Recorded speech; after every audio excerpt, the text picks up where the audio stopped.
Inspirasi itu ungkapan pertama yang terlintas di fikiran penulis bagi menggambarkan personaliti tokoh negarawan ini.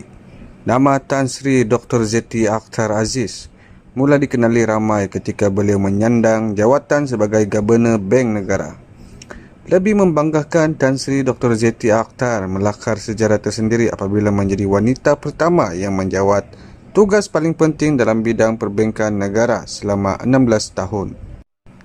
Itu adalah bukan tempoh yang singkat.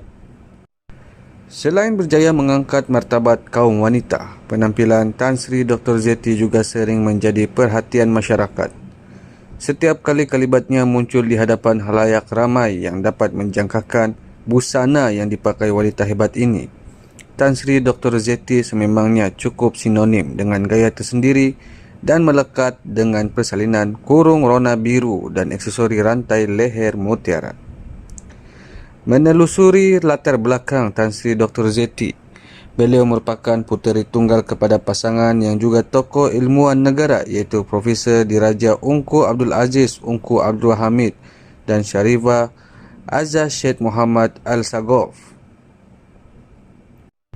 Tan Sri Dr. Zeti dilahirkan pada 26 Ogos 1947 di Johor Bahru. Bapa beliau mempunyai darah keturunan Melayu, Circassian dan Inggris.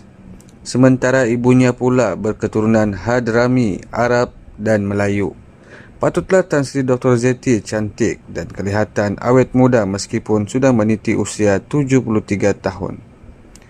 Tanggal 15 Disember 2020, bapa kesayangan Tan Sri Dr. Zeti atau dikenali sebagai Pak Ungku telah kembali ke rahmatullah pada usia 98 tahun ketika menerima rawatan di Hospital Prince Court Kuala Lumpur. Allahyarham juga tokoh akademik tersohor dalam bidang ekonomi di peringkat antarabangsa. Pernah menjadi naib kansela Universiti Malaya selama 20 tahun sejak 1968 sehingga 1988. Atas jasa dan sumbangan Allahyarham, Duli Yang Maha Mulia DYMM Sultan Selangor Sultan Sharafuddin Idris Shah Al-Haj telah memberi perkenan untuk menamakan semula jalan Universiti di Petaling Jaya Selangor dengan nama Jalan Profesor Diraja Ungku Aziz pada 31 Disember yang lepas.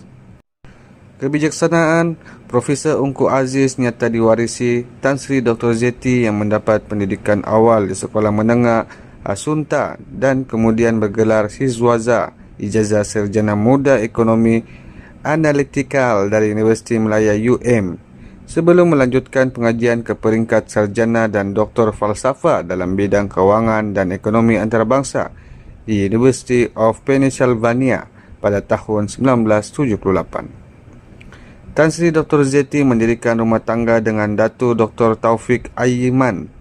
Hasil perkongsian hidup, mereka dikurniakan 2 orang anak lelaki iaitu Alif Aiman Aziz dan Abdul Aziz. Beliau dilantik sebagai Gubernur Bank Negara Malaysia ke-7 pada tanggal 1 Mei tahun 2000.